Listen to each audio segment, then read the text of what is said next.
Welcome to Live on Purpose Radio with Dr. Paul Jenkins, where you will hear inspiring stories of ordinary people doing extraordinary things. Feed your mind with a regular dose of positive energy and show up for your life every day on purpose.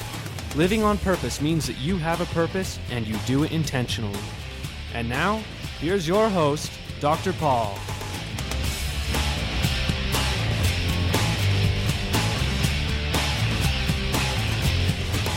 Hello, everybody. Welcome back to Live on Purpose Radio. This is Dr. Paul, the shrink who expands your life, bringing you another episode of Live on Purpose Radio. And I've got my guest chuckling already.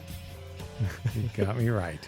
Welcome. I've got with me today is William. Bill. I call him Bill Seger. Welcome, Bill. Yeah, thank you very much. Good to have you with me. Hey, it's my pleasure. This is your second appearance. Right. At Live on Purpose Radio. Do you remember that episode? I do, with my brother-in-law. With your brother-in-law, Dave Peterson. Mm-hmm. We did an episode. If you guys want to find it in the archives, it's called Leveraging Life's Liabilities.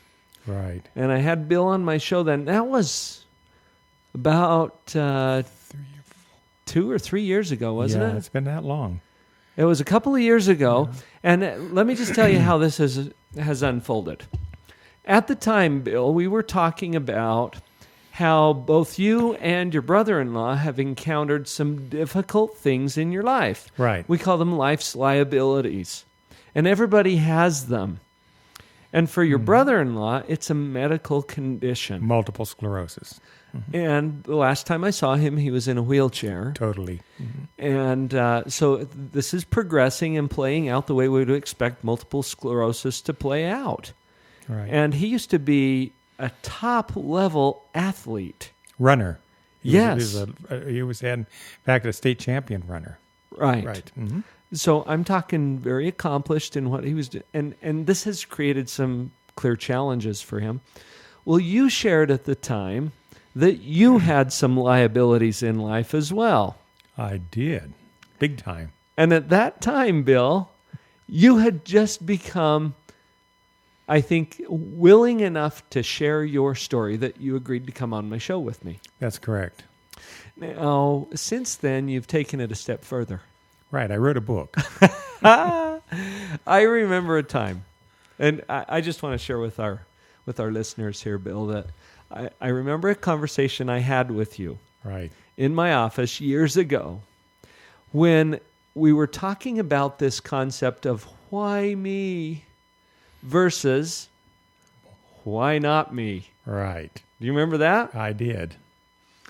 And you started to realize at that point that there was more to this package than you thought. Exactly. In fact, I was really embarrassed about the whole thing. Right. My comment to you was, what do you mean? Duh. I wouldn't want everybody in the whole world know the problem I was having. Right. Right. So to give the context to that, and some of our listeners haven't listened to the previous episode, why don't you take just a minute, Bill, and share with us where you were, what the issue was for you, just, briefly at least, and then where we're going with this now. Can you give a little bit of an introduction that way?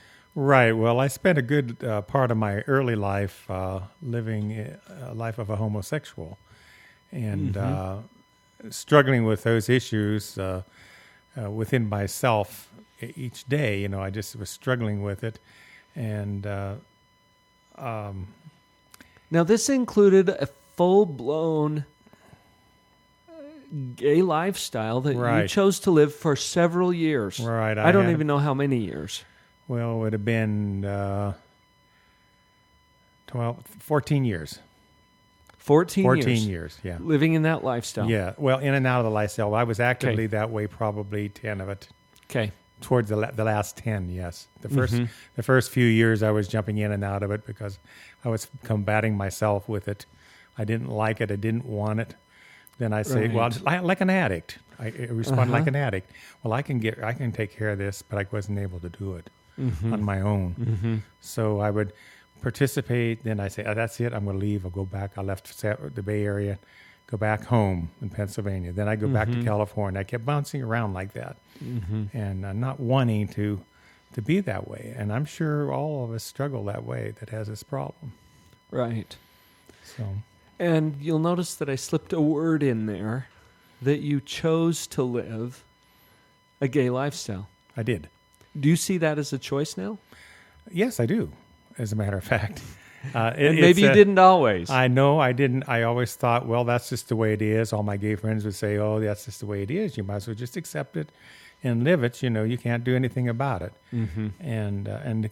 But I still struggle within myself about not wanting to participate in that lifestyle. It was one of those things I bounced around all the time within myself.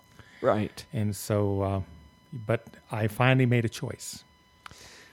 And that choice had a lot to do with your spirituality. Right. With some goals that you had your entire life. And you go into this in your book. So people are going to be able to get a little more detail through your book from that. But basically, there came a time in your life when you saw that there's another alternative for you. There's another choice you could make. Yes, I figured that out when I joined the church, actually. When I encountered, just prior to joining the church, I got into spiritualism. So I was having a lot of spiritual experiences, although I'm not sure the source of all of them at that time, but I was still having them. Sure. And which prepared me, because in my thinking, being a Presbyterian all my life, I just thought, I never much thought about death was the end. That was all over. And when I encountered the LDS Church and had that door open to me, and I opened that door, actually, I found out that was not the case. But I found that out prior to that through the spiritualist church, spiritualist people doing readings and that kind of stuff, which I found out that I shouldn't be involved with, and I just immediately dropped after I joined the church. So it created for you a new possibility. Right. And you had a lifelong goal of family. I did. Which wasn't consistent with the gay lifestyle that you were living before. No. One of my big issues was I wanted to have a wife and just children and grandchildren. And I've always loved children. I've always wanted to have children. And that was the big issue with me through my trying to make up my mind, whether I stay in it, my jogging back and forth between the two. That was one of the underlying issues with me. And it's embarrassing, you don't know why. There's a lot of mixed emotions there. Sure. I didn't have any support from home that I could go to help me out. You were in the Navy as well. Well, I did. I ran away. I got a scholarship in Youngstown State University in music. And the dean of the music school came to me there. And while I had my appendix out after I graduated, my tonsils. After I graduated, I was in the hospital. And at that time, they kept you in the hospital. And he offered me a scholarship. Well, it turns out he offered me more than that. He got too friendly with me. Oh, yes. And so he started more or less today what you call stalking. He just kept following me around, wanted me to be in his choir, pick me up and take me places.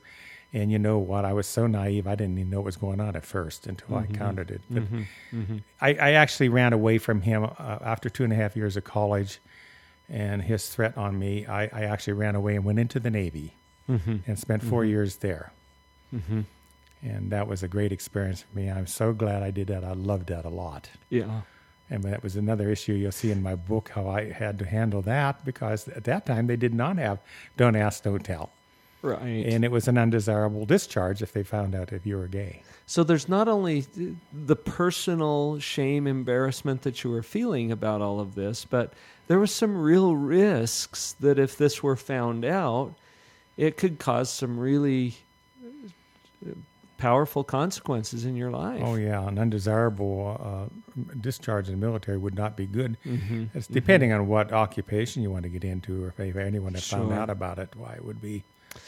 So, bad. Bill, all of this is detailed in your book. Right. I mean, you go into the story, and we'll give you more information about the book. You can go to a link right there on liveonpurposeradio.com, and we'll send you right to it. We'll talk about that in just a few minutes, too. But I want to get to the story behind the book. Good. Because this is so fascinating to me. So here was this package in your life. You showed up on my doorstep. All right. I don't know, 4 or 5 years ago. All right. It was a while back. And you disclosed to me what this issue was. And you said, well, what are you ashamed of?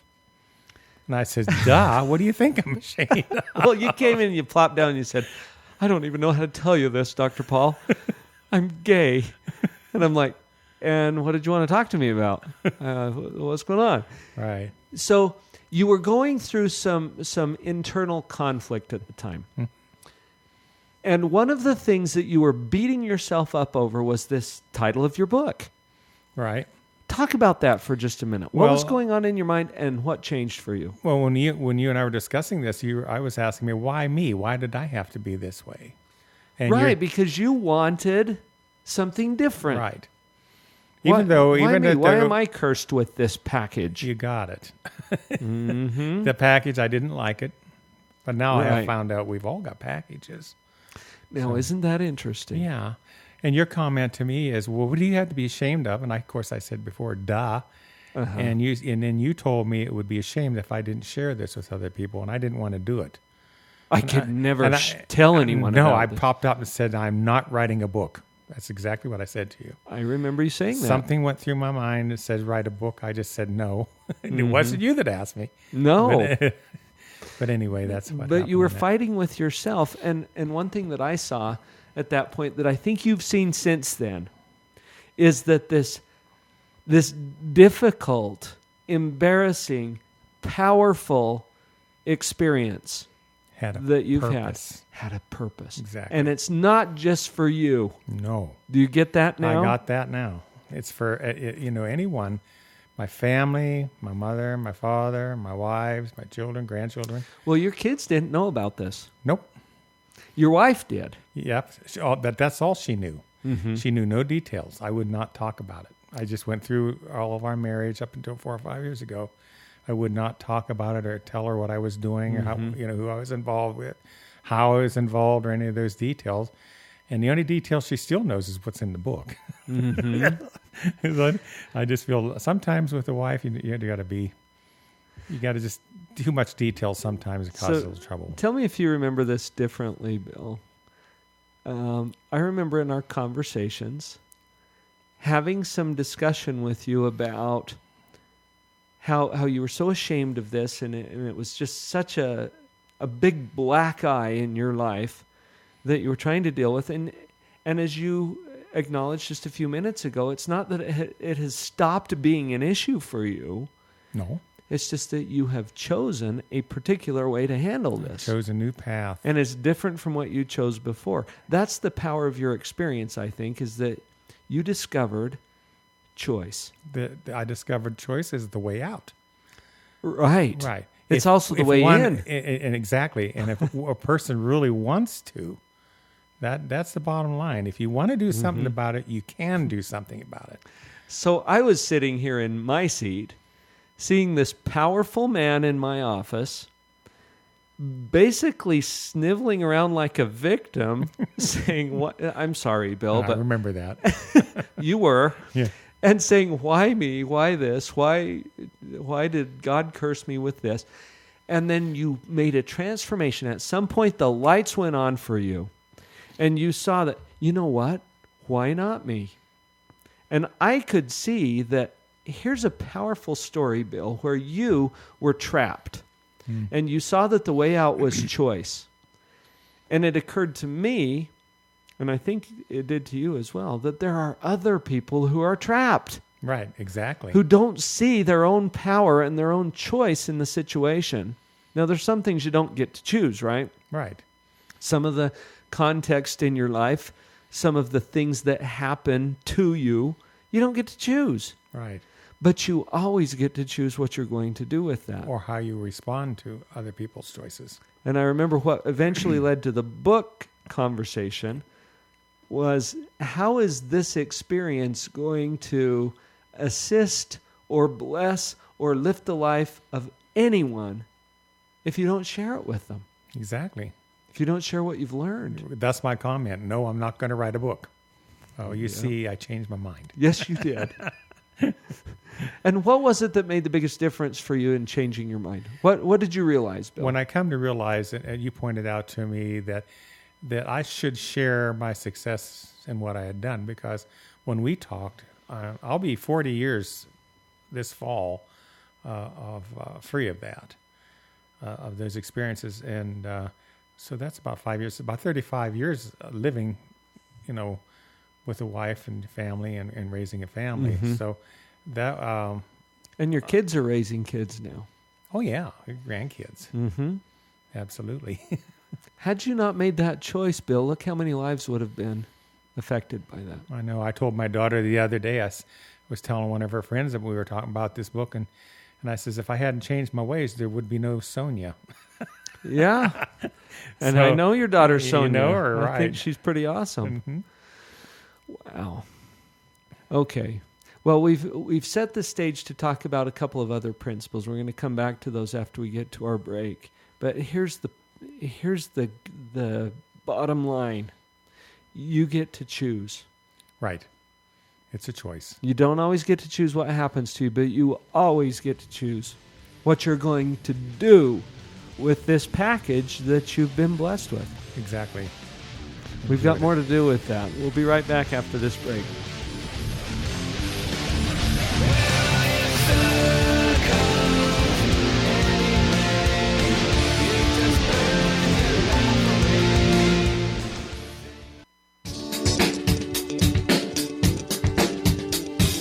Thank you for joining me for the Live on Purpose Radio podcast.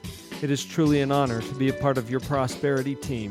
Please visit the website, drpaul.org, where you will be able to sign up for Empower, a quick, inspiring message that will be sent right to your inbox several times a month. Click on the blog link to share your comments and be part of the discussion. You can also pick up powerful information products and stay in touch with upcoming events, all to assist you in creating and living a life that you love. Share Live on Purpose Radio with someone in your life today, and thanks for listening.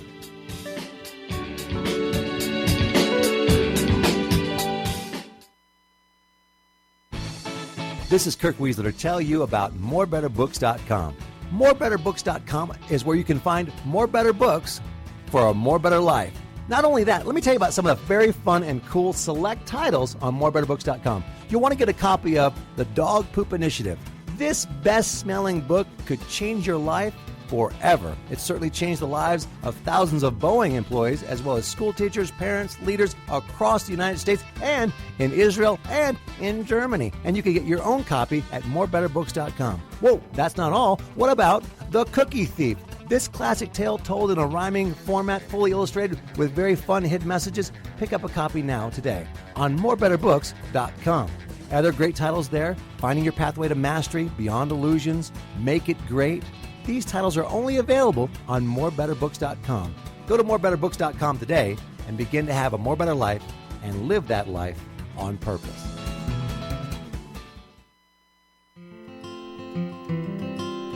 Success in any endeavor does not happen by accident.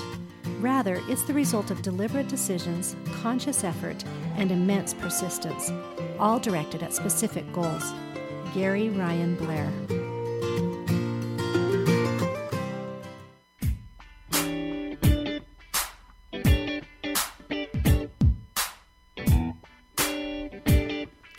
Okay, Bill. We covered a couple of things during the break that we got to let the listeners in on. Okay, go for it. Now, the first part, well, okay, I'm putting this all together in my head. Everybody has their package. Yes. You get that? Right. So you listeners, your package may be completely different from Bill Seger's package. Addiction.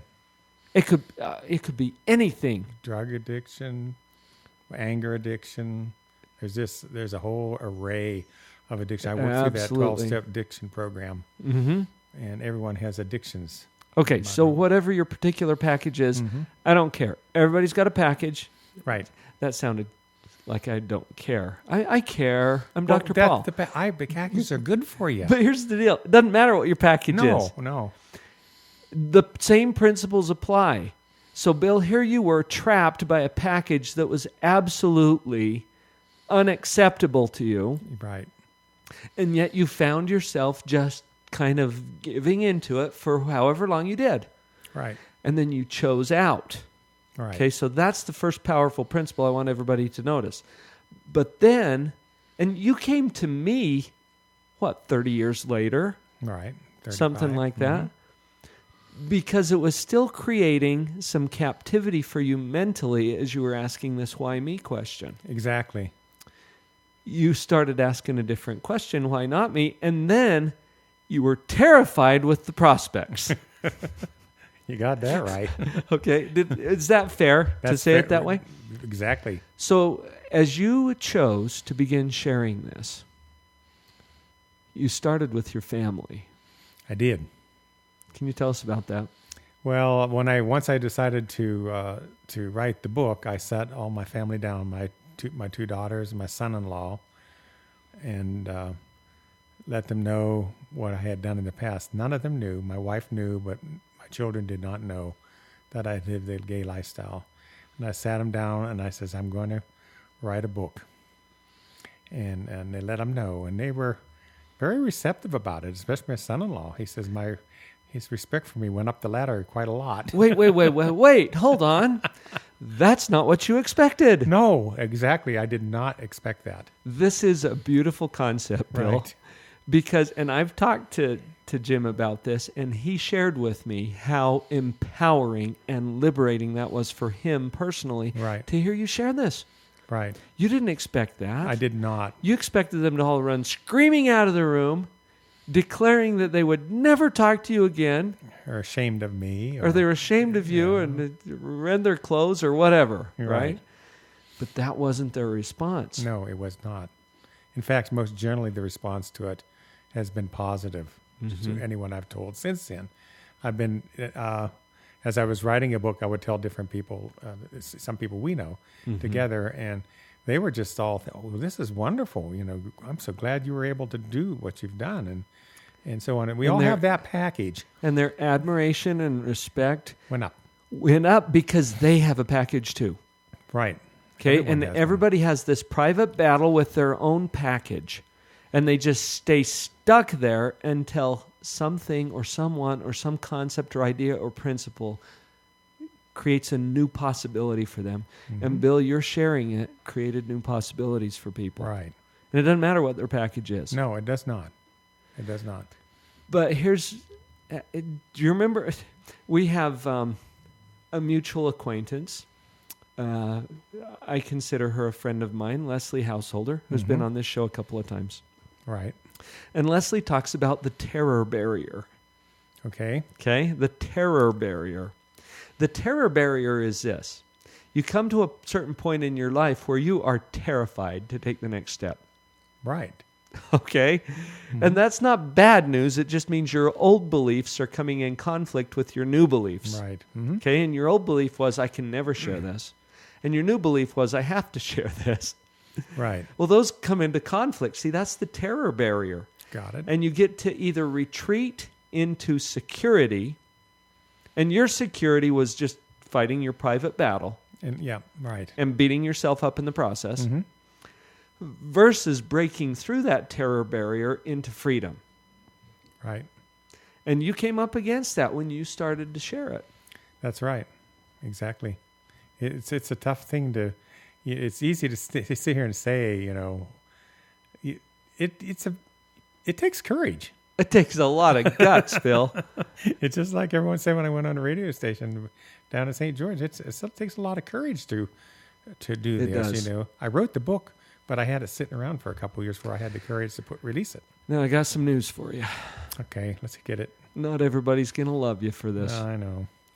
You know, and I've thought about that, Bill, because as I read your book, the primary theme that I found there is choice. Right. Choice and accountability. And there's a lot of people who are going to resist that message. Okay? And I want to handle this in a sensitive way because I know that some of our listeners may have a disagreement with you about the particular topic of homosexuality, the gay lifestyle, whatever you want to call it, and choice. Right. Okay?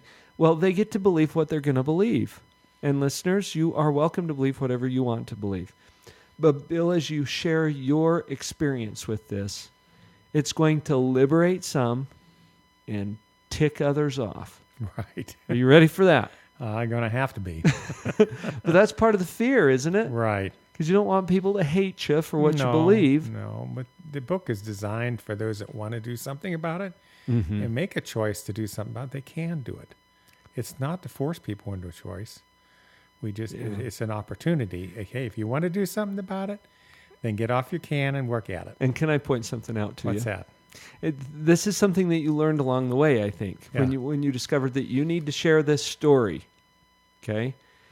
What if I were to go out there and share with people, hey, you have a choice. Okay, I've got a PhD, right? Right. So they'll believe me, right? That's correct. No, I don't think they'll believe you as me. They'll believe me. Do you see how you have a leg up on me? With the people who are struggling with the same thing that you've struggled with. You have higher credentials, more believability, more validity, more credibility than I do.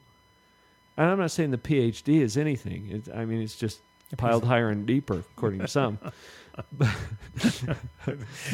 Yeah. But your life experience carries power that I don't have in that area. I've Right. got experience with my own package, but not with yours. That's right. Experience. That's why it's so important for everyone to look at their own package and see that there's a purpose for it.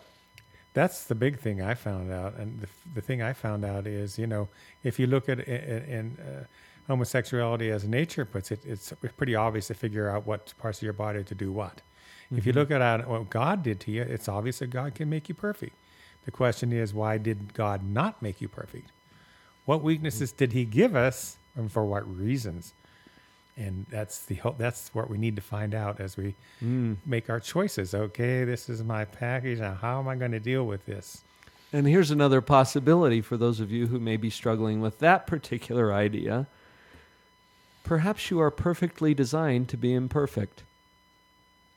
Right. And as you see the purpose for your package, Bill, are you seeing that more and more now? Oh, yeah, absolutely. So what's happened as you've started to share? I have. I've jumped out on the bandwagon now and let everybody know what I have to offer and what the experiences I had. I'm pretty frank in the book. Yes, you are. And it gives me legitimacy because everyone needs to know that You've been there. I've been there, and it's for real. And the effects that it had on me and had on my family was real. And that right. may be something we might want to talk into is how family respond to it, because my family didn't respond to it well at all. They just denied that I was that way. You mean back when you were living the lifestyle? When I let my mother and father know, they didn't handle that well at all. And then they started to say, "Oh no, you're not that way. You chose that way." Well, maybe I did choose that way, but you weren't ready to hear that at the time. No, I wasn't ready to hear that. And my mother came up to me and she was crying and she come up face to face to me. And my mother never gave me a hug or told me she loved me ever. Oh. And then she told me that she loved me that time. But then right out of the same breath, she says, "Well, you can go get some help." So it was conditional. And so that family members, it's hard for moms and dads, and I understand that. But it's important for moms and dads to take control of their children at a young age and develop a rapport so that they'd have the courage to come. I had no one to turn to. I had absolutely no one to turn to with my problems. I just ran there. We just ran away. Ran away. So as you've started to share, Bill, what has changed for you? You were in the why me, stuck in that victim mode. You made a change over to why not me? Am I not just as qualified to take this on as anybody? In fact, you know what, Bill, when you think about it, you have more resources than a lot of people to handle this in a productive way now. Right. I've come to a greater understanding about why I was that way.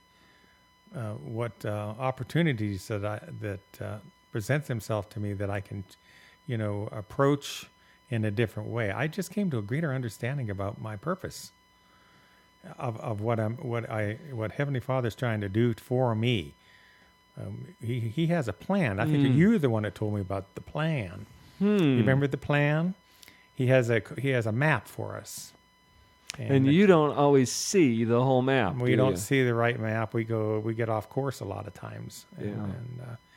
The weaknesses are given to us for a very important purpose, not only for ourselves but for others, because other people have to learn from us too. We have to learn from other people. So, Bill, since you made the change, and I don't mean choosing out of the gay lifestyle. Mm-hmm. I mean choosing out of the why me. Yeah, out of my own which personal is a more recent change for you. Yes. What effect has that had on your family, on your relationships? Well, it's been positive, according to my wife. She says, I didn't notice any particularly big difference after I started writing the book. She started noticing changes in me and how I behaved, how I reacted. And I suppose she probably talked to you about some of those. I'm not sure. But all I know is that she claims that I'm a different person now than I was before I started writing the book. So the mere fact that I wrote the book was... Well, Louise is quite a trooper. Yep, she sure is. She is a neat lady. You chose well. I didn't know, by the way, that you were both pilots and owned your own planes when you met. We had 2 airplanes and two cars and no children. I'm sorry, that's just cool. Then the you children went on a came. date to like Las Vegas or something. She flew me, yes. It's like your plane or mine. Yeah, she flew her plane. That's fun, Bill. That was nerve-wracking. Louise wrote a postscript to your book. Mm-hmm. And I love the way she wrapped it up. When she said, as far as my and Bill's life together, the best is yet to be. Yep. She sees things improving. She has. She has seen them improve. And you alluded to the fact that she's talked to me a little bit, and you both have. We've had a relationship for a number of years now. As I get to be a spectator. I know, and she has a better understanding of me, see, and I have a better understanding of her. And that is profound, okay? Because as you made a choice that liberated you, and we can look at 2 of these choices now. Years ago, when you chose a new lifestyle over the one that was not working for you. No, it did not work at all. And that liberated you. Exactly. That choice. And then just a few years ago, as you made another choice, that liberated you again. Right. In a new way that you hadn't anticipated before. No, I did not. This is so encouraging to me as I look at my own package, maybe any package that any of you listeners are having. Just take a look at it. Write it down. Share it? Yeah, write it down and share it. I could never share it. No. Yeah, sounds familiar. Yeah. Yeah. That's great. What a powerful message that, Bill, is. Let's draw some attention to where readers can go, or listeners who will become readers as they get to your book. You have a website. I do. It's called whyme-whystruggle.com. Right. whyme-whystruggle.com. Right. And what can they find there at the website, Bill? Right there they have a preface of my book is on that website. Okay. A small biography and a picture of me and my wife. However, the picture's outdated, so I'm going to have to get after my son-in-law to get a new picture. There you go. Because I have a lot more grandkids and people involved in my life. Mm-hmm. And then I have where you can buy the book. You can click on there. It'll take you to Amazon.com. Mm-hmm. I have my blog on there. I'm on Facebook. You follow me on Facebook on my blog. Soon have Twitter. It's all coming. We're still putting it together. Yeah, you're learning about social networking, aren't you? No kidding. I'm just trying to and figure out marketing Facebook. a book. You've shared your story. Now it's a question of getting it out there. And dear listener, you know someone who could be liberated by this story. Parents too. Parents, siblings, friends. Share it. Right. They have a greater understanding. I think it's a good read, Bill, just for the fact of illuminating the principles we've talked about here today. But what a powerful example of how to choose out of something that's holding you captive. Right. Thank you so much for being here today and for sharing. My pleasure. We'll do it again sometime. Always a pleasure to talk to you. Everybody go out there and live on purpose.